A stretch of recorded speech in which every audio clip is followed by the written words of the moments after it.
ജീവിതത്തിലെ പ്രതിസന്ധികളെ ധൈര്യത്തോടെ നേരിട്ട് വെല്ലുവിളികളെ അവസരങ്ങളാക്കി മാറ്റണമെന്ന് വിദ്യാർത്ഥികളോട് ആഭ്യന്തര വകുപ്പ് മന്ത്രി രമേശ് ചെന്നിത്തല. തൃശൂർ മുനിസിപ്പൽ കോർപ്പറേഷന്റെ വിദ്യാശ്രീ 2026 വിദ്യാഭ്യാസ അവാർഡ് വിതരണ ചടങ്ങ് ഉദ്ഘാടനം ചെയ്യവെയാണ് മന്ത്രിയുടെ ആഹ്വാനം.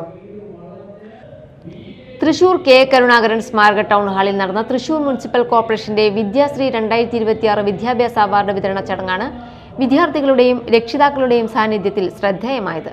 ചടങ്ങ് ഉദ്ഘാടനം ചെയ്ത ആഭ്യന്തര വകുപ്പ് മന്ത്രി രമേശ് ചെന്നിത്തല ജീവിതത്തിലെ കഷ്ടതകളിലും പ്രതിസന്ധികളിലും തളരാതെ അവയെ ധീരമായി നേരിടണമെന്നും വെല്ലുവിളികളെ അവസരങ്ങളാക്കി മാറ്റണമെന്നും വിദ്യാർത്ഥികളോട് ആഹ്വാനം ചെയ്തു. എല്ലാവരുടെയും ജീവിതത്തിൽ ഓരോ പ്രതിസന്ധി ഉണ്ടാകും. എല്ലാവരുടെയും ജീവിതത്തിൽ കഷ്ടതകളും പ്രയാസങ്ങളും ദുഃഖങ്ങളും ഒക്കെ ഉണ്ടാകും. ആ പ്രതിസന്ധികളുടെ മുമ്പിൽ തകർന്നു പോകാൻ ഒരിക്കലും പാടില്ല. അതിനെല്ലാം നേരിടാൻ കഴിയണം. The question is how to translate these challenges into opportunities. വെല്ലുവിളികളെ അവസരങ്ങളാക്കി മാറ്റുന്നവർക്കാണ് ജീവിതത്തിൽ വിജയം കണ്ടെത്താൻ സാധിക്കുന്നത്. ഇന്നത്തെ കാലഘട്ടത്തിൽ എല്ലാവരും വിജയത്തിന് വേണ്ടി മത്സരിക്കുകയാണ്. എല്ലാവരും ഒന്നാമനാകാൻ വേണ്ടി മത്സരിക്കുകയാണ്. ഏറ്റവും താഴെ വരുന്ന ആളിനെ ആരും ശ്രദ്ധിക്കുന്നില്ല. അവരെയാണ് ശ്രദ്ധിക്കേണ്ടത്. അതുകൊണ്ട് ഞാൻ എൻ്റെ വാക്ക് നിർത്തുന്നു. നന്നായി പഠിക്കുമ്പോൾ നമ്മുടെ കൂടെയുള്ള എല്ലാ വെല്ലുവിളികളെയും നേരിടാനും പ്രയാസങ്ങളെ തരണം ചെയ്യാനും നമുക്ക്. ഇപ്പോൾ കുട്ടികൾ ആത്മഹത്യ ചെയ്യുന്നു. SLC പരീക്ഷയിൽ മാർക്ക് കുറഞ്ഞതിൻ്റെ പേരിൽ ആത്മഹത്യ ചെയ്യുന്നു. എല്ലാത്തിനും A+ കിട്ടാതെ ഒരു സബ്ജക്റ്റിന് പുറകിൽ പോകുന്നതിൽ കഴിഞ്ഞ ദിവസം ഒരു കുട്ടി ആത്മഹത്യ ചെയ്തു. ആത്മഹത്യ ഒന്നിനും പരിഹാരമല്ല. ദൈവം തന്ന വരദാനമാണ് ഈ ജീവിതം. ഈ ജീവിതത്തിൽ ഉണ്ടാകുന്ന തിരിച്ചടികൾ എല്ലാവർക്കും ഉണ്ടാകും.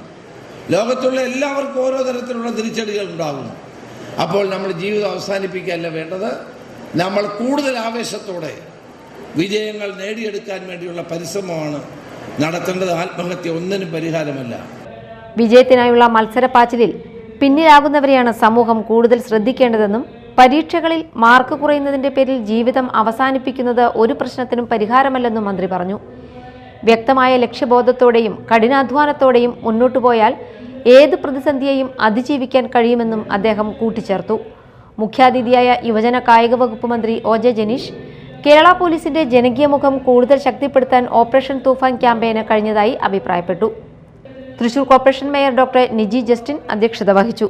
Rajan J Pallan MLA, deputy mayor A Prasad, വിദ്യാഭ്യാസ standing committee chairperson Mephy Delson, ആരോഗ്യ standing committee chairperson Sheena Chandran, Thrissur range DIG T Narayanan, city police commissioner Nakul R Deshmukh എന്നിവർ ചടങ്ങിൽ പങ്കെടുത്തു. Media time Thrissur.